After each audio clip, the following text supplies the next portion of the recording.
philosophy. Action out of truth, truth out of fact. And it's all possible because of you, the people. Come then. By the people, for the people.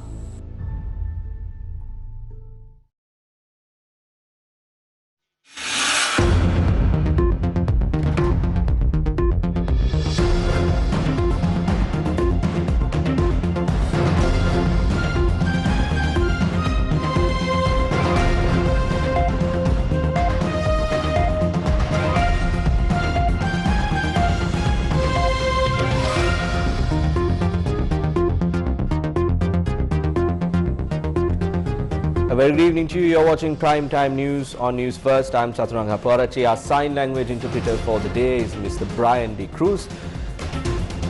Before we head into the stories in detail, let's first take a look at the headlines. News First headlines. Main sponsor. Valuable Finance, best finance company.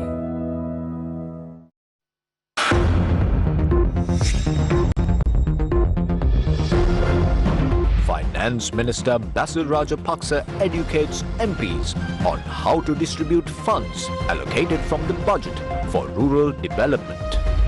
Bar Association goes to Supreme Court against the Gazette notification issued to convert foreign currency to Sri Lankan rupees. Proposal put forward to Cabinet to pay for Chinese fertilizer, ensuring no loss to both parties. Will the composition of gas be marked on cylinders? Litro Gas to present facts to court tomorrow. State Intelligence Service Chief apologized for not sharing intel on the April 21st attacks, says former State Minister of Defence.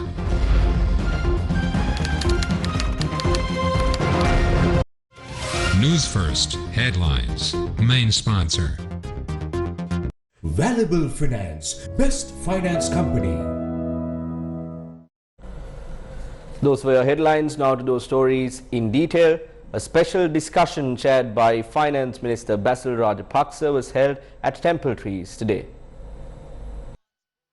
The discussion that was held at the Temple Trees saw the participation of ruling party MPs as well as state officials who are engaged in the rural development process in the country. The 2022 budget allocated 85 billion rupees for rural development. Matters related to the allocation of those funds were discussed at the meeting. One Grama Niladhari division will receive 3 million rupees and a total of 42 billion rupees will be allocated for all the 14,021 Grama Niladhari divisions in the country. 4 million rupees has been allocated for one local government body, while 4,917 local government bodies will receive a total of 19 billion rupees through the 2022 budget. In addition, the decentralized fund of the MPs has been increased to 15 million rupees and a total of 3.37 billion rupees has been allocated for that purpose.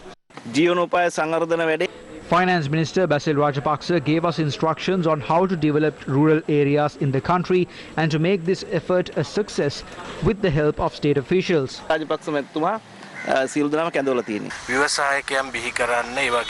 Special attention was drawn to build entrepreneurship and to promote our exports. How to promote the agriculture sector and to develop export zones in the country were extensively discussed at the meeting as well. President of the Bar Association of Sri Lanka, Salya Piris, and Deputy President Anura B. Madagoda has filed a writ petition before the Supreme Court of Sri Lanka over the gazette issued by the Governor of the Central Bank of Sri Lanka on the mandatory conversion of foreign currency into Sri Lankan rupees. The BASL has named Finance Minister Basil Rajapaksa, Governor of the Central Bank of Sri Lanka Ajit Niwad Cabral and the Monetary Board of the Central Bank as respondents in the petition. In the event where payment of professional fees are made in foreign currency for the services provided by its members within or outside Sri Lanka, the BASL details that such foreign currency is remitted to and deposited in personal resident foreign currency accounts, special deposit accounts or other permitted accounts in licensed commercial banks in Sri Lanka in such currency without conversion into Sri Lankan rupees. The petitioners state that such draconian measures of forcefully converting or threatening to convert the foreign currency of attorneys at law who are members of the BASL amounts to a form of expropriation of private property, which is both unconstitutional and wholly illegal, and which cannot be sanctioned in law. It was decided to pay a sum of $6.7 million for the stock of Chinese fertilizer contaminated with harmful bacteria. The National Plant Quarantine Service of Sri Lanka had on 2 occasions confirmed that the stock of Chinese fertilizer is contaminated. The decision to pay this sum of money for the stock of Chinese fertilizer was reached after considering 2 cabinet papers that were presented yesterday. The cabinet meeting was chaired by Prime Minister Mahinda Rajapaksa last evening, as President Gotabaya Rajapaksa is currently overseas. The Ministers of Justice and Agriculture had presented 2 cabinet papers regarding the stock of Chinese fertilizer based on the advice of the Attorney General. The Ministry of Agriculture said that the Attorney General had advised for the issue regarding the agreement between Qingdao Exim Biotech and 2 state fertilizer companies to be resolved on terms that can be agreed upon by both parties. Thereby, it was decided to allow the company Qingdao Exim Biotech to retain the $5 million bond placed by the Sri Lankan government and to pay a total of 75% of the total value of the shipment of the Chinese fertilizer that was turned back. The ship carrying the contaminated stock of Chinese fertilizer that was sailing in the Sea of Sri Lanka for up to 70 days is currently in Singapore to launch arbitration proceedings with regard to the agreement. However, a communique released by the Minister of Agriculture after the cabinet meeting said that the company had agreed to carry the stock of fertilizer back according to the agreement entered into between the 2 parties. This was the response of the members of the government.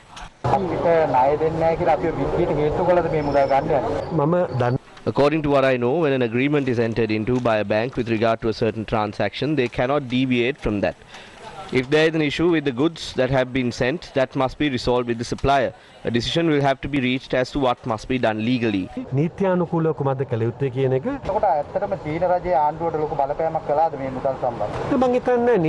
I don't think the Chinese government pressurized us a lot, but the Chinese ambassador expressed his views regarding the matter in line with the interest of his nation. There is no issue there. It is up to the relevant officials of the respective ministries to reach a proper decision regarding this matter. When we open a letter of credit, there are international rules and regulations that we must abide by. We will have to act according to that. The courts will make a decision on that. Several ad hoc decisions of the Ministry of Agriculture has given rise to a number of issues. Due to the drop in production of many food items in Sri Lanka, steps are already underway to import these food items from overseas. Rice is due to be imported and steps have been taken to import corn in the future as well. The Minister of Finance has agreed to allow us to import 40,000 metric tons of corn and 200,000 metric tons of wheat so that it can be distributed among our farmers as animal feed. What is the ministry expecting to accomplish by creating these challenges to the food production sector of the country through this ad hoc decision making? Former Auditor General Gamini Vijayasinghe spoke about the matter during the Mavata program on our sister channel Sirasa TV. What is important is to protect the producer more than the consumer. Farmers are the producers in the country and there is no program to protect the farmers. About 50% of farmers have abandoned their fields. I believe that this is a victory for politicians because now they can import rice from overseas. If politicians are ruling the country without a proper policy to protect farmers, we will never have a proper agricultural economy. The pressure from the dollar will further increase and we cannot expect it to decrease anytime soon. Already we only have about 20% of the dollars required to import the food items that we need for the country. All of these food items that we import can be grown on our soil. The big onions, the chilies, all of these can be produced in our country. But now shiploads of these food items are being brought down to the country from overseas and commissions are being charged for each and every shipload of these food items that is being brought into the country.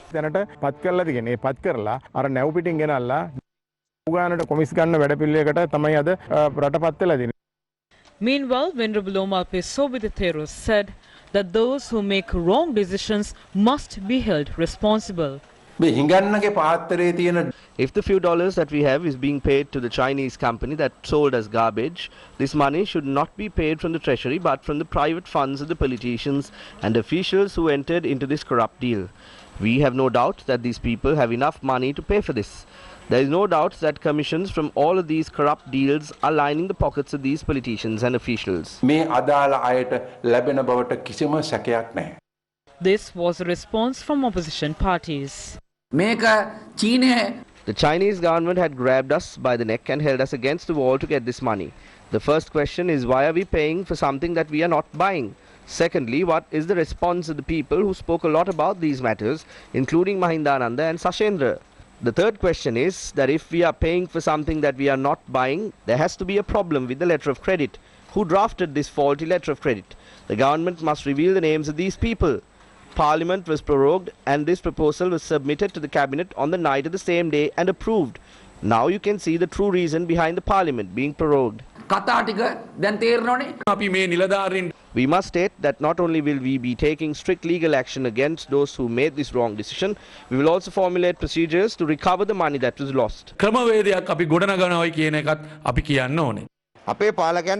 If our leaders had a backbone, they must reject these deals and decide on which countries they want to deal with and which countries they do not want to have dealings with.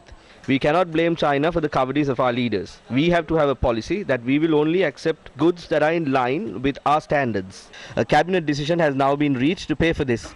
We would like to ask now, is China responsible for this or is it the government of Gotabaya Rajapaksa? At a time where there is a shortage of organic fertilizer in the country and decisions are made to pay compensation for the rejected Chinese fertilizer in dollars, farmers continue to suffer.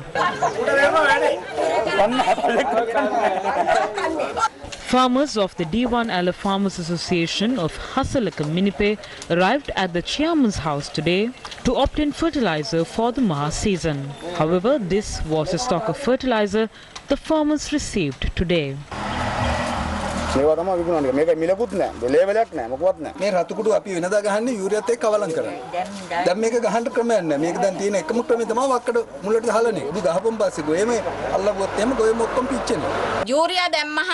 වකුගඩු රෝග ඇති වෙනවා කිව්වා. හැබැයි දැන් මේ දෙන දියර පොහොරකින් මිනිසුන්ට මොකද වෙන්නේ? එමෙ වකුගඩු වලට ඉස්සලා පෙන හැල්ල නැති වෙලා තමයි මිනිස්සු මැරෙන්නේ මහත්තයෝ. දැන් මේ පස් ගොඩක් දාලා ගෝවියන්ට අස්වනු ගන්න බෑ. 80ක් මේ 900ක් දින මේ කොම්පෝස්ට් කරලා නම් මේ ගිනිමෙට ගොඩක් දා ගන්න වෙලා නැහැ. ඊට පස්සේ ලබන කනට ඩෝස් එකක් ගේන්න ඒකයින් කර ගන්න කුමරේ. The impact caused to the farmers by liquid fertilizer is no better.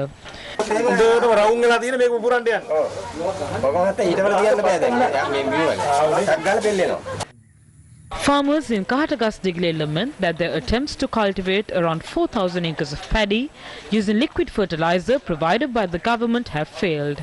According to the instructions given, even if liquid fertilizer is applied, the result is only a change in the color of the paddy. අපිට ගෝජන්සයකින් නෑනෝ දියර පොහොරක් දීලා තියෙන එක දින 7න් 4 ගහන්න කියලා දැන් දින 7න් 4 පොහොර ගහනවා ගහුවට කිසිම ප්‍රතිඵලයක් නැහැ. ඉතින් වෙන අවුරුදු වල අපි මේ කුමුරෙන් ගන්නවා විකුසල් 80 100 වගේ ගන්නවා. දැන් මේ කන්නේ 80 100 තියා බිත්තරියවත් ගන්න බැරි තත්ත්වයක් තමයි උදා වෙලා තියෙන්නේ. දැන් මාස දෙකයි වෙනදා මම යනකොට මගේ දනිසටක් විතර තියෙනවා යූරියා ගහලා. කොහෙම. මේ සැරේ නෑ එහෙම. වියදම් කරපු සල්ලි මගේ අත කරබඩු උකස් කරලා Farmers across the country continue to suffer. What will happen to the country's food production in the future if decisions are not made immediately to resolve this issue? The Chinese ambassador to Sri Lanka is preparing for a visit to the north at a time preparations are underway to pay for the rejected Chinese fertilizer ship, and at a time the farmers face numerous difficulties due to the shortage of fertilizer. The Chinese embassy in Colombo confirmed to Newsfirst that the Chinese ambassador to Sri Lanka, Kee Seng-hong, will visit the northern province for 3 days starting tomorrow.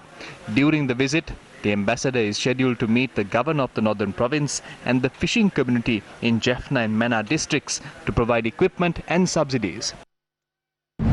Meanwhile, Prime Minister Mahinda Rajapaksa visited the Magam Ruhunupura Mahinda Rajapaksa port in Hambantota this morning.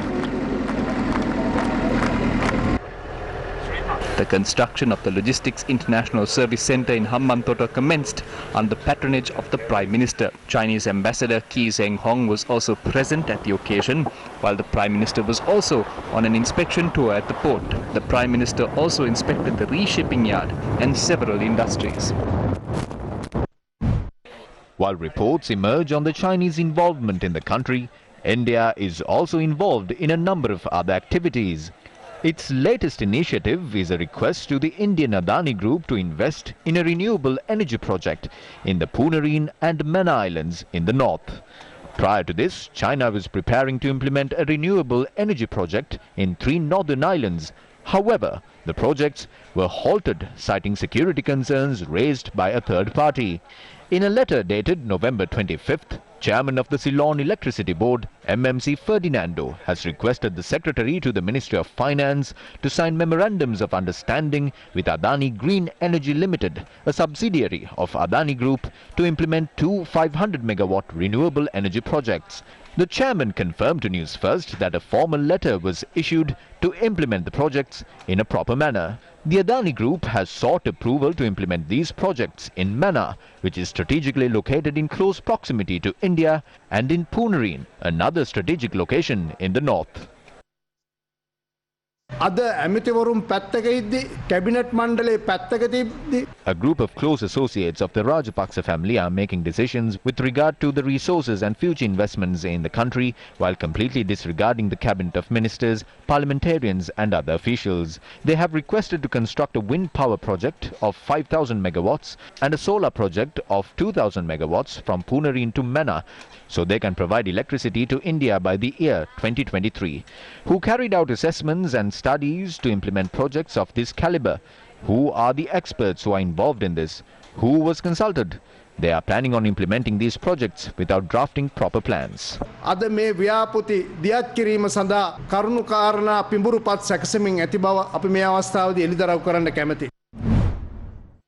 India's Exim Bank has discussed possible future infrastructure projects with Sri Lanka after channeling over $440 million into water supply projects in the country. In a statement, the Indian High Commission in Sri Lanka said a 3-member team from the Exim Bank of India visited Sri Lanka and has extended $441.42 million to support 4 water projects in Sri Lanka, of which 2 projects have already been completed. Meanwhile, discussions are currently underway in New Delhi to expand the support rendered by India in terms of food, medicine, fuel and energy. The Parliament has been prorogued and will reconvene on the 18th of January. Many Parliament select committees, including the Committee on Public Enterprises, the Committee on Public Accounts and the Committee on Public Finance, will cease to exist with this decision, and they will be reappointed once Parliament reconvenes. These 3 committees were chaired by Professor Charita Herath, Professor Tissa Vitarana and Anura Priyadarshanayappah. Former chairman of the Committee on Public Accounts, Anura Priyadarshanayappah, expressed his views to the media regarding this decision. I do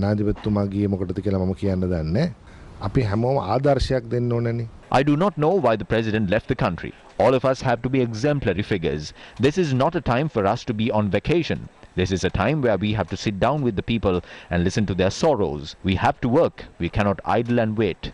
We do not know the reason for these gas explosions. We only hear incidents from across the country. Not even the gas companies tell us what happened. If this has happened in another country, the authorities would have put the entire board of directors of these companies behind bars. They behave as if they do not know anything. If such things are happening in a country, that is a testament that this country is heading towards an abyss. I spoke about this with the Minister of Finance as well. But it seems that there is someone above the cabinet making these decisions. I think Minister Bandula gave a better explanation about that. I think it is better if you ask this from him, because I do not attend cabinet meetings. cabinet mandate එහා පැත්තේ තව කවුරු හරි ඉන්නවා වගේ තමයි පේන්නේ. මේක මට වඩා හොඳට බන්දුලා ඇමතුමක් කියලා තිබුණා. ඉතින් එතුමාගෙන් තමයි අහන්න ඕනේ, මොකද මම cabinet mandate නොයන නිසා. Leader of the Janata Vimukti Peramuna, Anura Kumara Disanayake, during his visit to Anuradhapura said that the president should explain as to why the parliament was prorogued. Former member of parliament Vasanta Samarasinghe and others were also present. Views were expressed regarding the LNG agreement with an American company. When the parliament is prorogued, all these parliament select committees will cease to exist. The COPE, the COPA and the bills and resolutions that have been tabled, all these issues will be abolished. Therefore, the President owes an explanation to the country regarding his objective of proroguing the Parliament. This is a responsibility of the President. The only outcome the President gets from this is that the President can sit on the Speaker's chair and address the Parliament. That is the only result of this. So we are in doubt as to whether the President prorogued the Parliament over such a petty matter. The President should explain to the country as to why he prorogued the Parliament.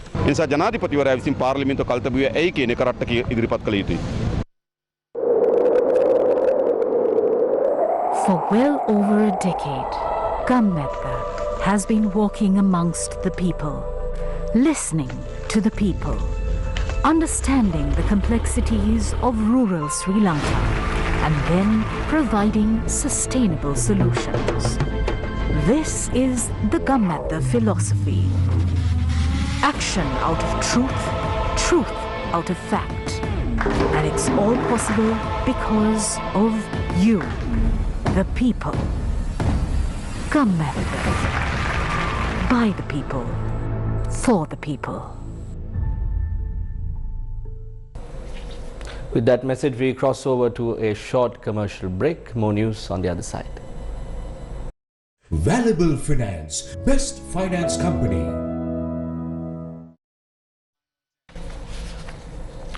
Welcome back to the news. Former State Minister of Defence Ruwan Wijewardena told the court that State Intelligence Chief Nilantha Jayawardena apologised to him for not keeping him informed about the intel received on the April 21st attacks until the attacks took place on the 21st of April 2019.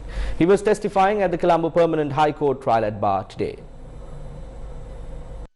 Ruwan Wijewardena said that when he questioned the senior intelligence officer as to why he did not inform him about the intel at a time when the then president was overseas, Nilantha Jayawardena had apologized. Ruwan Wijewardena also told the court that whenever the president of the Yapalana administration flew overseas, he was appointed as acting defense minister on 4 occasions, and the letters of appointment were often given to him after the president returned to Sri Lanka. The witness also told the court that the then Prime Minister Ranil Wickremesinghe called for an urgent Security Council meeting immediately after the attacks, and the instructions to attend the meeting were disregarded by the Defence Secretary, Inspector General of Police or others, despite informing them on 4 different occasions to be present at Temple Trees. Ruwan Wijewardena said he was later informed that the then President Maithripala Sirisena had given instructions from overseas as to not attend that meeting. Ruwan Wijewardena also said that the then Defence Secretary Hemasiri Fernando informed him that a Security Council cannot convene without the approval of the President, and therefore he attempted to contact the then President Sirisena over the phone. However, those attempts were futile. Keeping you updated about the local news, 11 constituent parties of the government have strongly criticized the attempts being made by the government to sign an agreement with the US-based New Fortress Energy Incorporated for Sri Lanka's LNG requirement. This was during the second session of a public discourse that was held in Ahaliyagoda today. We have formed a government, but some instances have taken place against our conscience, against our oaths, dismantling our national heritage. We also have instances of major corruption and fraud.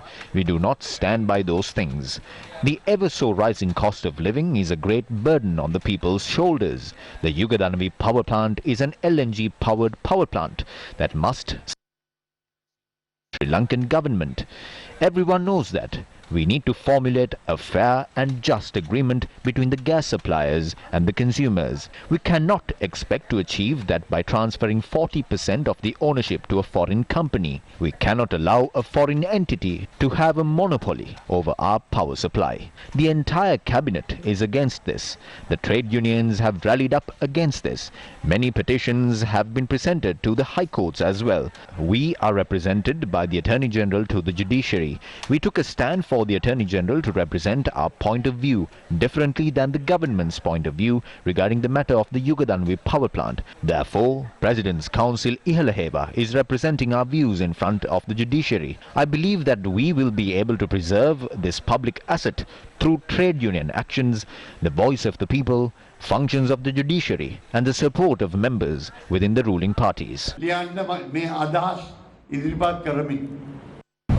The The Janata Vimukti Peramuna made another revelation about the LNG deal today.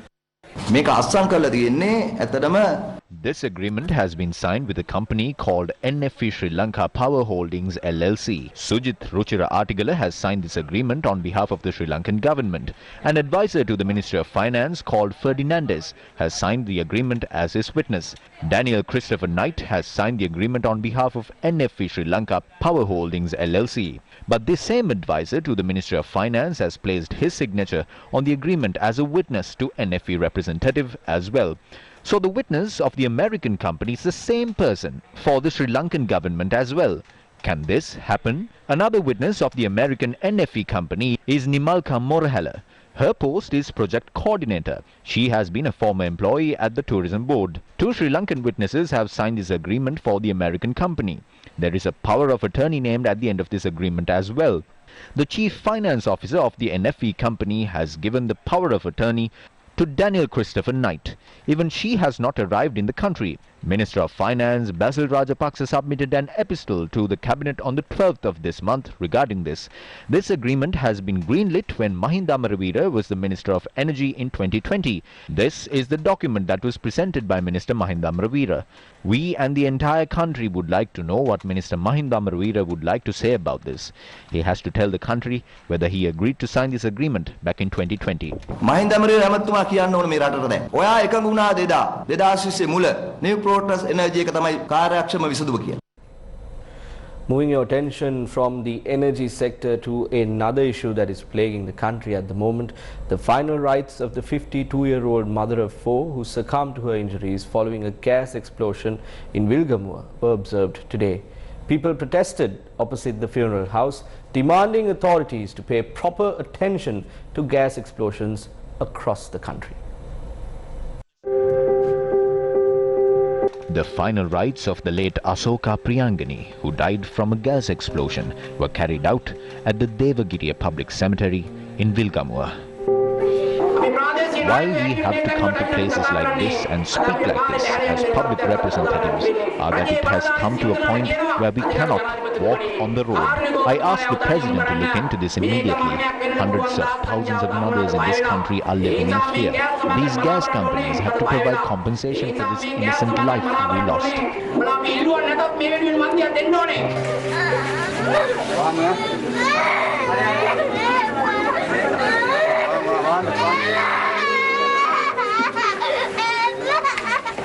About half an hour after the body was carried outside the funeral house, residents blocked the Vilgamur Maraka road and carried out a protest by placing the coffin in the middle of the road.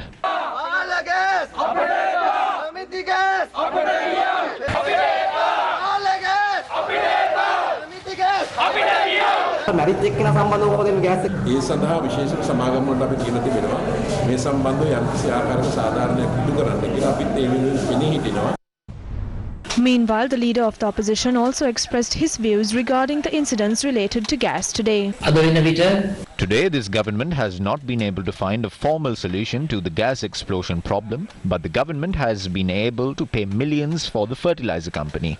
How much money is the government ready to sacrifice for the family that lost their mother? We at the Samagi Jana Balawege declare our readiness to provide free legal assistance to all consumers affected by the gas explosions, to take these institutions to court and to provide you with compensation for your losses. Therefore, please make sure that all necessary information is provided to our party headquarters. Committees have been appointed, but there have been no recommendations made to these committees. I would like to ask whether this was what this experienced government had in mind.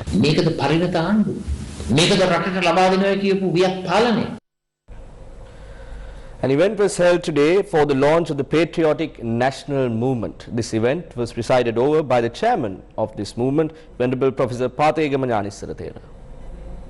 මිනිස්සු ජීවත් වෙන්නේ බයි. තමන්ගේ කුස්සියේ ජීවත් වෙන්නේත් බයි. People are living in fear.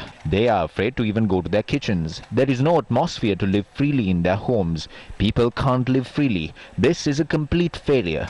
People are telling me you wrote poems, you did aesthetic work, but it's time to serve the people now.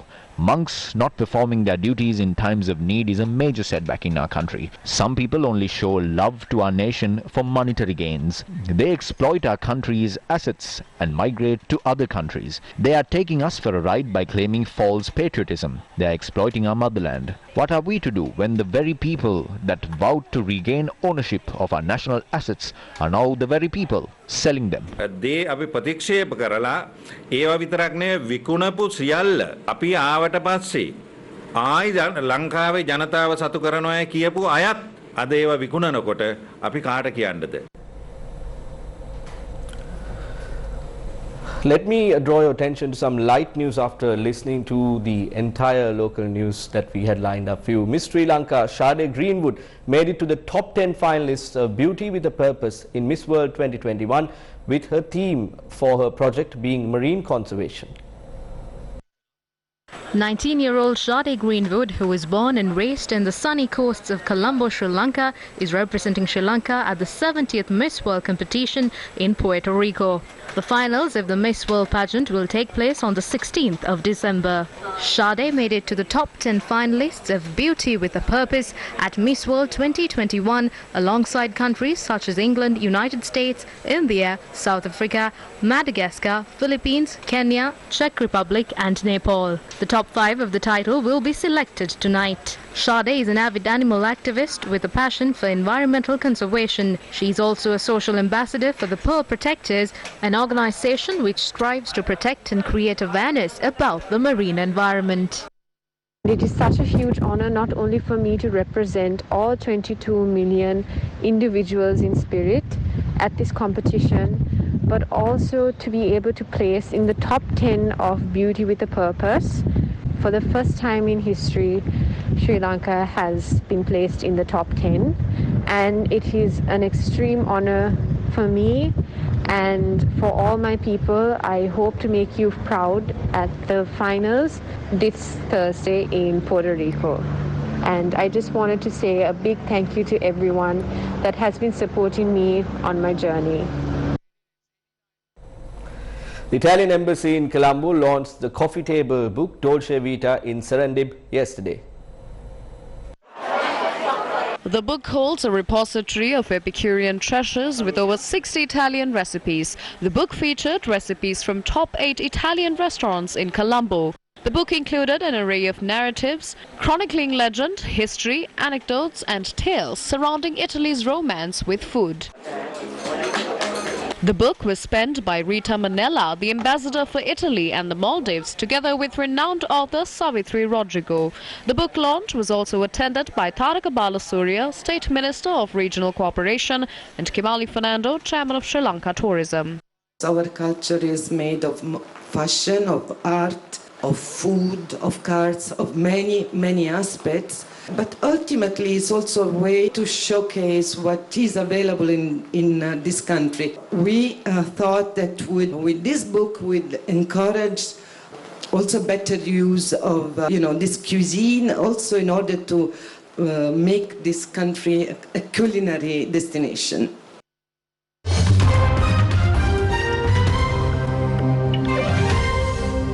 In our international news update, U.S. Secretary of State Antony Blinken touted a U.S. strategy to deepen its Asian treaty alliances, offering to boost defense and intelligence work with partners in an Indo-Pacific region increasingly concerned over China's aggressive actions. During a visit to Indonesia, Blinken described the Indo-Pacific as the world's most dynamic region and said everyone had a stake in ensuring a status quo that was without coercion and intimidation, in a barely veiled reference to China. He said United States, its allies and some South China Sea claimants would push back against any unlawful action.